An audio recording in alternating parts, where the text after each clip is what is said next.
Hello, everyone, and thank you for joining us on this Inside the Doc for the 22nd edition of FIFO. The film Mauri is presented in the competition category of the festival and will be screened on site at Maison de la Culture from the 21st of January until the 9th of February 2025. It will also be available online on fifotahiti.com. The film is an intimate testament to a land and a people surviving to colonization and to the healing ways that are part of the Maori ancestral knowledge. It mirrors the trauma of colonialism, still persistent nowadays, to the resilience through ancestral traditions. And today we have the great privilege to talk with Zaya and Maurizio BENAZZO, the two directors of this documentary. Zaya and Maurizio Yaurana, and thank you very much for joining us. Kia ora. Thank you. And congratulations on this great film and the selection at FIFO. Preparing this interview, I had a quick check, but it seems that it's the first film that you sent for consideration at FIFO, and it's already in the competition category. What did you expect exactly when you submitted the film? Yeah. Go ahead. When we select the festival to present the film at, for us, the biggest honor is to present the festival to culture that the movie represents. And since the biggest similarity that we foresee between the Maori culture and the Polynesia culture of the multiple cultural exchanging, we thought that present the movie to your festival will be a way to understand if you did a good job in representing the culture properly. And also to bring what we've learned from New Zealand to Tahiti and to French Polynesia, because I feel like there is learning there that needs to be shared. What Maori people have learned through their own experience with colonialism and reclaiming their culture, reclaiming their language and their ways of being, indigenous way of being. We were hoping for that cross-pollination to happen through the film. Okay, thank you. That's a good one. And can you tell us the story behind the story? I mean, how did you get the idea of the film, and what has got you to delve into that project? Yeah. The film, it's a larger story. The film is part of a collection of movies on the impact of colonization on indigenous culture worldwide. The idea was to go all over the world in different indigenous culture and make one movie. It became fairly evident that to give justice to the story, that was not been sufficient. So we also decided to make one movie in each location we visited. And Mauri is that. The biggest project is called The Eternal Song. It will be released in 2025 around March. And Mauri is the first film we finished the editing. That's basically, it's part of them. And we already had some connections in New Zealand with one of the Maori healers that she comes often and does healing work in the US. And also some of the other characters, we had prior connections. We have invited them to meetings that we organized. So we had some connections. We were invited to come, and we also, being there, discovered, of course, a lot more. And some of our characters, actually, we met while we were there. For the first time. And they graciously agreed to be on camera and to share some of their stories. Yes, we can guess, because there's a lot of protagonists in the film. Yes. Talking about them, how did you get access to all of them?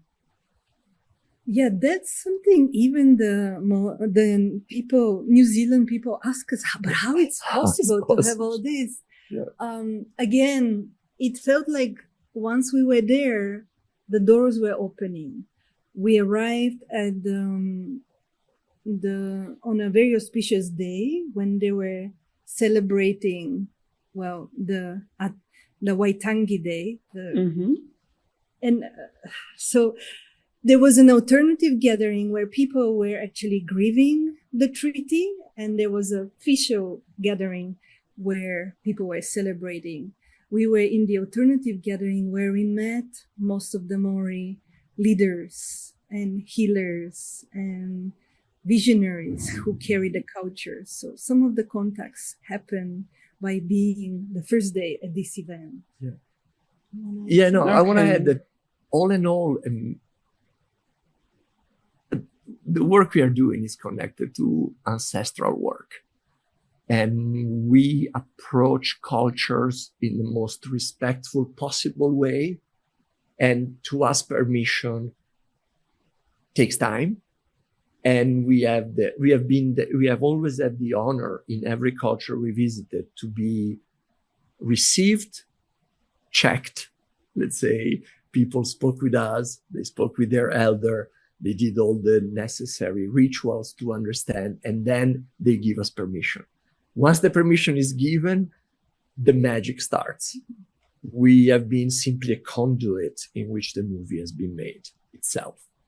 One of the elders actually, she asked us 3 days in a row to do different things, to really check with the ancestors if she was supposed to speak with us.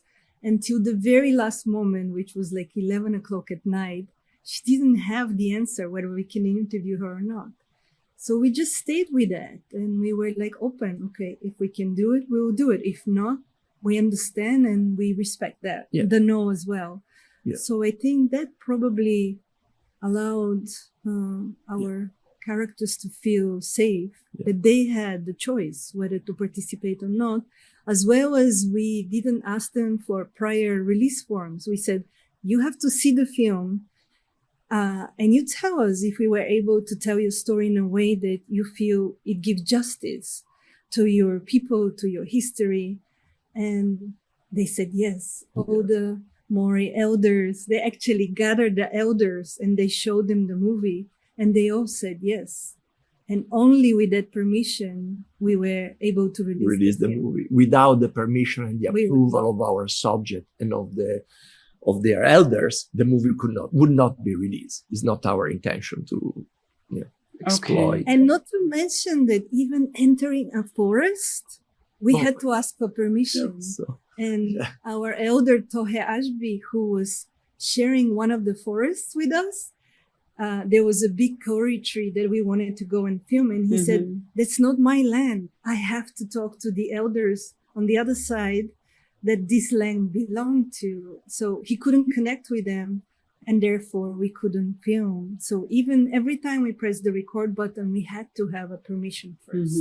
As you would know, it's such a culture of respect and relationship that luckily we were recognized and accepted. So it's been such an honor to receive such an acceptance and it's been a privilege.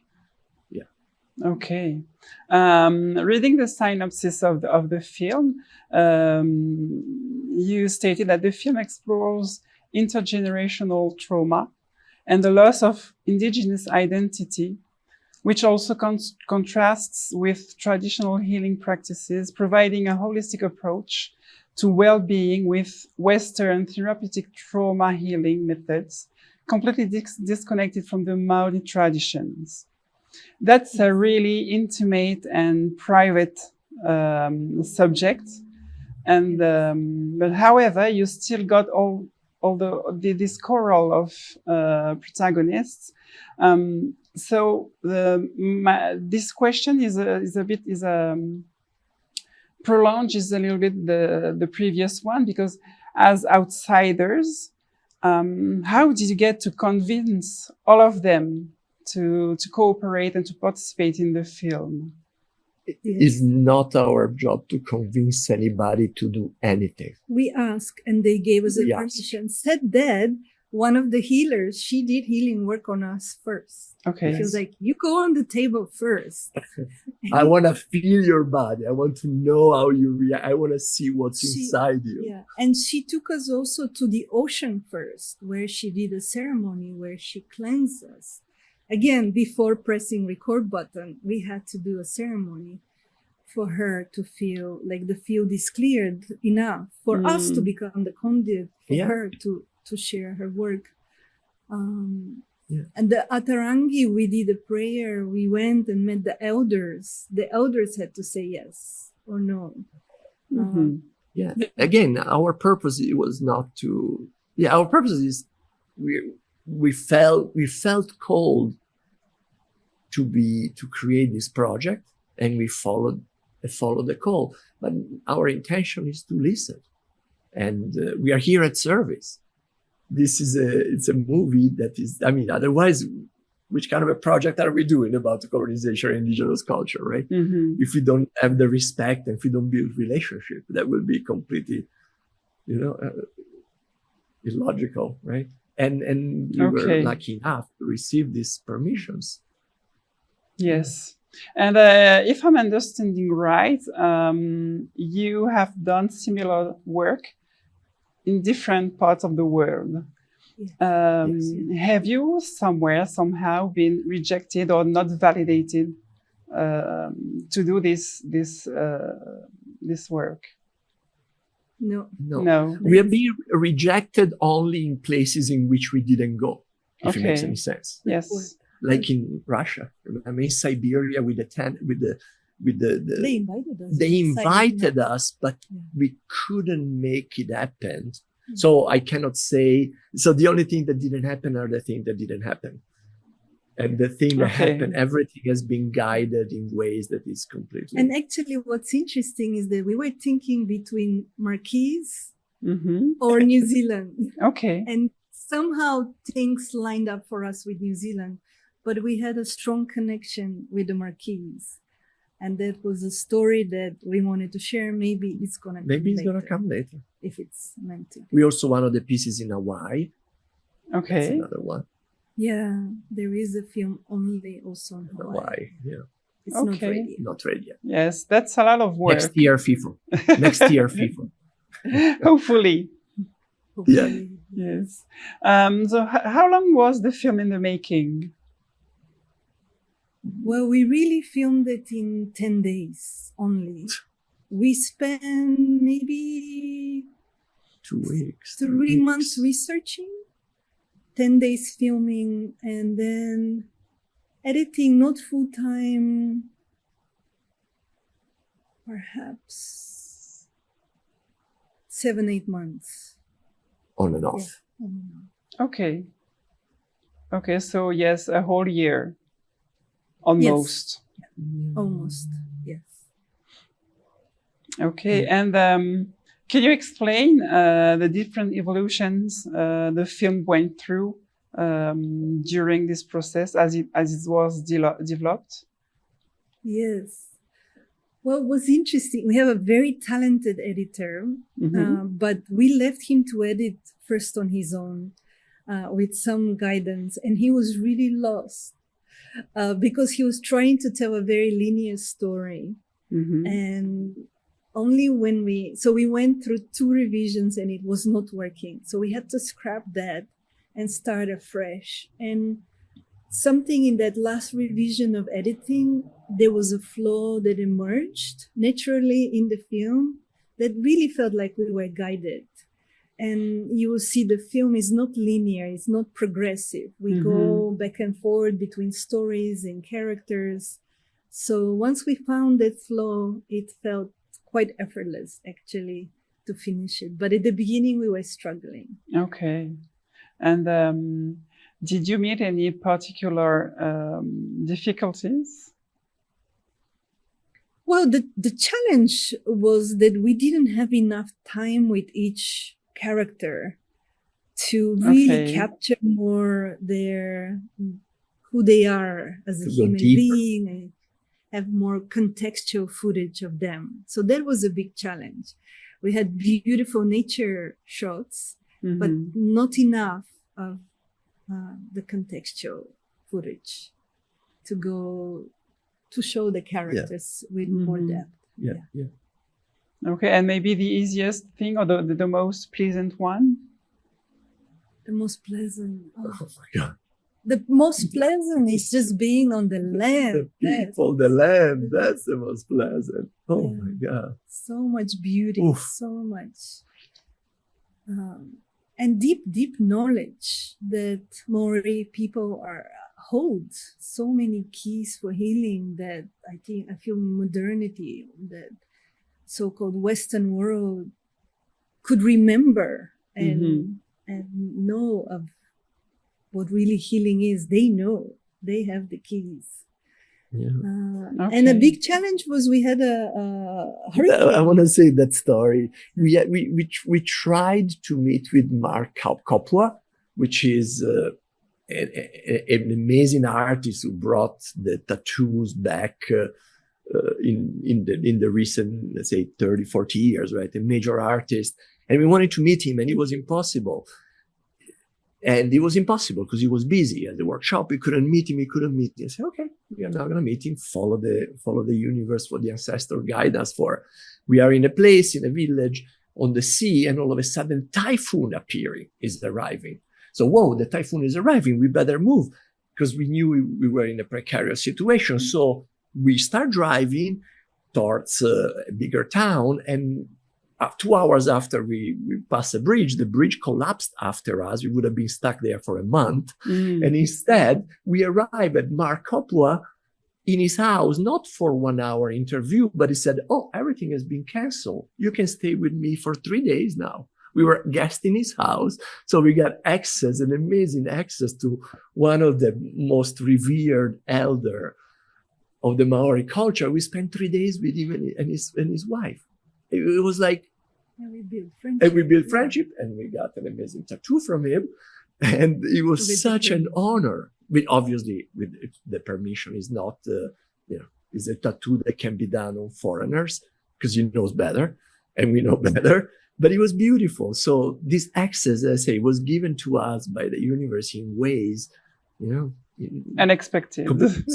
Unexpected. Yes. But that's when the magic is there, then you follow the magic. Then something good has to happen. Yes, and sometimes it does not need any explanation either. Yes. Exactly. Thank you. When did the film was released? We haven't released it yet. Oh, okay, you haven't released it yet. No. Only festivals. Only few festivals have seen it. Yes, I've seen it at Dock Edge. Correct. Yes. There was the premiere at Dock Edge. Okay. Then 5 or 6 other festivals in Europe and the US. Oh, wow. That's already a good circuit. We already won, how many? We won 6 festivals out of 7, something like that. Okay.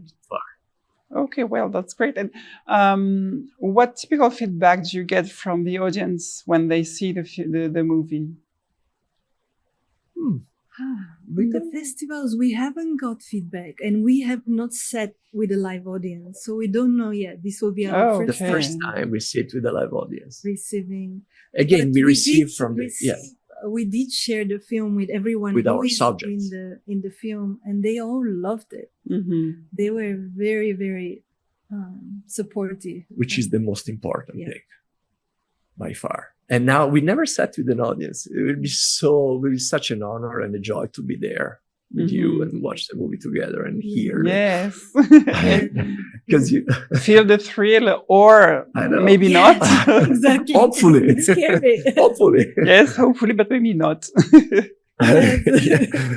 And are you looking for a specific cultural or social impact from the screenings or the release of the film? In French Polynesia? Yes, or in general as well. Yes. Well,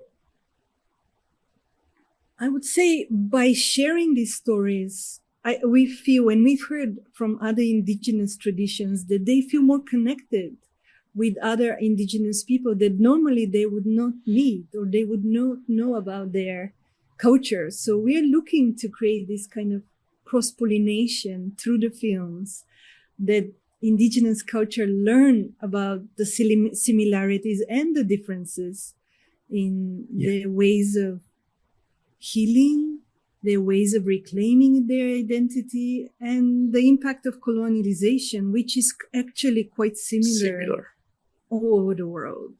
That's one thing that is similar. There is so many differences in the expression of the culture, and we celebrate the differences, but the impact has homogenized levels of culture, which is what we see everywhere, and it's very sad. And I want to add another important distinction. I don't know if it's clear. We are a non-for-profit organization. I don't know if it makes sense. An NGO. We are an NGO. We are a non-for-profit organization. And we are committed that the 50% of the profit of the film goes back to the culture that we interview, just to be clear. And not that we will decide, we should do this. No, we will ask our subject, what is the need? And the revenue that we receive from the movie will be shared. So that's also an important thing. And that's also an important part of the potential impact locally. And as Zaya said, we want globally also find ways afterward to connect all this culture, all this character, all these people, all these elder and this youth, connect them to cross-pollination, to create a cross-pollination. Okay. So. Okay, thank you very much for this answer. We're almost at the end of this interview, but I still have one question left. What advice would you give a young filmmaker trying to do documentaries? Do it. Because sometimes we find a lot of excuse not to do it. Be ready to change your plan. Plan, research, know your subject, know your story. But when you start filming, be ready for a change, because that's where the gems are. That's where follow the magic again, right? The magic. Because if something is very hard, it doesn't happen, doesn't want to happen. What does it mean? It doesn't want to happen, right? There is a door next door that will open. So be ready. When you start, traveling, there is a blockage on the road. Well, turn right or turn left. Don't get too attached to I want to go that way, right? So be flexible, be open, ask for permission, and I mean it more and follow the magic. But do it, because it's easy to find excuses not to do it, right? Yes, absolutely. Yeah. Well, thank you very much to both of you for your time and kindly joining us on this conversation. It's been a pleasure to have you with us for this short time of Inside the Doc. And good luck for the competition and for your upcoming projects. And hopefully we'll meet at FIFO. Oh, absolutely. It will be such a joy and an honor to meet you and everybody else who is seeing this, please. Thank you very much, Zaya and Maurizio. Thank you very much as well to all of you who have watched this conversation with Zaya and Maurizio BENAZZO, both directors of the film Mauri. And join us for the festival from January 31st until February 9th of 2025. As a reminder, the film will be screened on site at Maison de la Culture, but also available online on fifotahiti.com. Thanks again, Zaya and Maurizio, and see you very soon. See you very soon. See you very soon. Thank you. Thank you.